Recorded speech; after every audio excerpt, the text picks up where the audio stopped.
Well, welcome to the 700 Club. President Trump delivered an ultimatum to Iran over its nuclear program. Come to the negotiating table or face military consequences. The president threatened to bomb Iran if it doesn't cooperate. CBN Middle East Bureau Chief Chris Mitchell reports.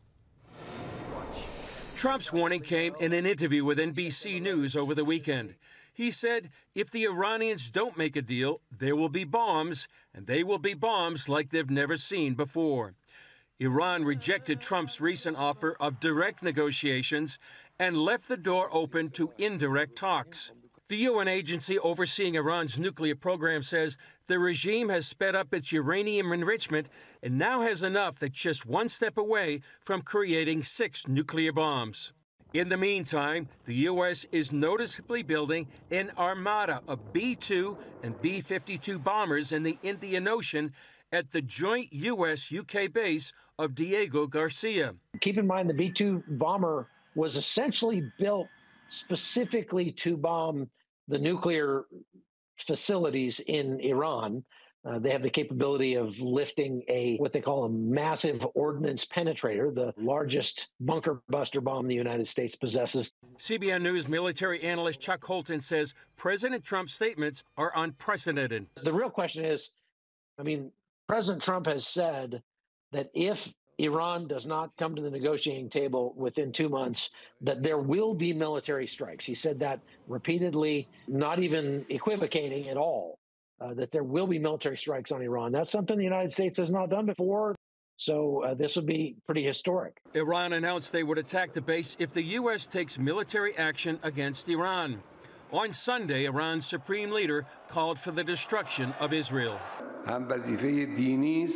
It's a religious, moral, and human duty for everyone to work toward removing this wicked, criminal entity from the region.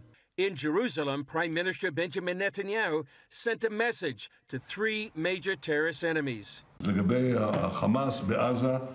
Hamas in Gaza, the military pressure works. Regarding Hezbollah in Lebanon, there is very firm enforcement, very firm, without compromise. Regarding the Houthis, I greatly appreciate the action of the United States, our ally. They're handling them very strongly. Chris Mitchell, CBN News, Jerusalem. Pay close attention to what the Iranian leadership is saying. So in the face of, we're going to bomb you if you don't give up your nuclear plans, you don't come to a negotiating table and say, we're not trying to acquire nuclear weapons. In the face of that, they double down and they say Israel has to be eliminated, it has to be wiped off the map. That kind of ideology you just can't dismiss and say, well, that's just talk. It's not just talk. It is what they have adhered to for decades, and the reason they have have put so much funding and weapons into the hands of Hezbollah and into the hands of Hamas. It's all based on that ideology to wipe Israel off the map. We've become distracted in the West, and we have voices on our college campuses saying Israel is trying to have some kind of genocide. No, Israel is just trying to exist. It's the other side that wants the genocide, that literally wants to wipe them off the map. If Iran gets nuclear weapons, they will absolutely use it on Tel Aviv. We have to pay attention to this. This is a clear and present danger. Well, President Trump also had strong words for Russia's President Putin over the weekend. John Jessup has more on that story from our CBN News Bureau in Washington. John? That is right, Gordon. President Trump says he's, quote, very angry over the Russian leader's call for Ukraine's President Zelensky to be replaced. In a phone interview with NBC's Kristen Welker, Trump said he became angry when Putin started getting into Zelensky's credibility because that's not going in the right location, end quote. Mr. Trump also said that if he feels Putin is at fault for a breakdown in peace talks, that he'll put more tariffs on all Russian oil. Later, he softened his tone towards Putin and said he's also upset with Zelensky. Another item from that phone interview with NBC, President Trump said, "I'm not joking," when he spoke about seeking a 3rd term as president. Even though a constitutional amendment limits presidents to just 2 terms, the president said there are methods which you could do it.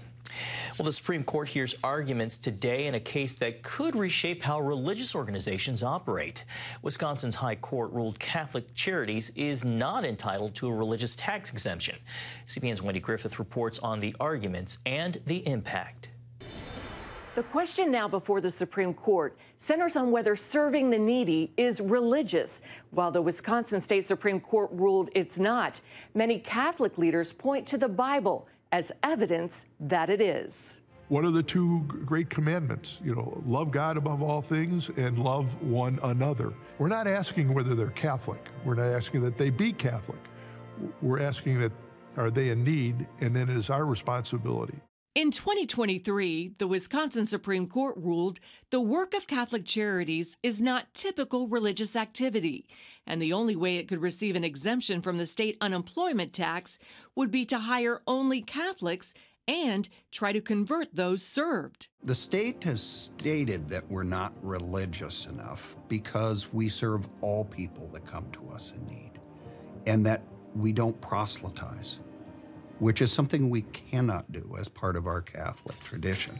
Catholic Charities Bureau serves people across 16 counties in northern Wisconsin. On CBN's Faith Nation, Penny Nance with Concerned Women for America says they are watching this case closely. This is very important as we protect our First Amendment rights to religious freedom. We can't allow a state like Wisconsin to deny an organization, Catholic Charities, which has been around since 1917 and cared for the poor throughout its history, the exemption that they deserve. Listecki says the court's narrow definition of religion penalizes all faiths caring for those in need, regardless of religious background. It's a sense of individuals fulfilling basically the mandate that Jesus has given them to love one another. The Supreme Court will now decide if Catholic Charities, like other ministries in Wisconsin, can receive a religious exemption from the state, or, as the Wisconsin court maintains, its ministry is not religious enough. Wendy Griffith, CBN News. All right, thank you, Wendy. Turning overseas now to Myanmar, where rescue workers are searching for survivors after Friday's powerful earthquake. The Asian nation suffering a 7.7 magnitude quake, followed by strong aftershocks. At least 2,000 people are dead, and that number is expected to rise. CBN's Dale Hurd reports. Rescue crews in Myanmar used jackhammers and shovels to find any survivors amid the devastation from Friday's powerful 7.7 magnitude earthquake. Many citizens resorted to digging through the debris by hand, trying to locate anyone still trapped. This woman and her son were rescued from the wreckage of a hotel. At this site, one official said they had detected possible signs of life under the rubble. A second ago, we actually found one of the signals. This is why we're trying to cooperate together so that we concentrate on the technical team. Rescue efforts have been hampered by buckled roads, downed bridges, and strong aftershocks, including a 5.1 magnitude aftershock Sunday afternoon. The UN is warning of a shortage of medical supplies, especially since the quake hit in the middle of Myanmar's ongoing civil war. There are long lines of victims in need. The staff of CBN Myanmar is mobilizing to help victims, and a global relief team is deploying with clean water filters and solar lights. 600 miles away from the quake's epicenter in the capital of Bangkok, video captured this apartment bridge as it broke apart, with rooftop pools turned into waterfalls. The skyscraper, still under construction, collapsed as residents ran. More bodies were pulled from the rubble on Sunday as worried family members wait for word on their loved ones. This photo from Operation Blessing's Bangkok office showed a large crack running down the wall. Staff members scrambled under desks and prayed aloud as their building shook. Eventually, everyone made it out of the building unhurt. The nation of Israel dispatched a team of experts from the IDF and Israeli Ministry of Defense to Bangkok. The team is equipped with state-of-the-art search and rescue equipment. There is extra urgency because the 72-hour window after the quake, which offers the best chance for finding trapped survivors alive, has begun to close. Dale Hurd, CBN News. Just devastating scenes. Thank you, Dale. Gordon? The scenes are devastating. In Operation Blessing, we've learned from our experience in Nepal and Turkey and Morocco. We're dispatching teams from Mexico, from Indonesia. The initial needs are search and rescue, and then ongoing there'll be a tremendous medical need.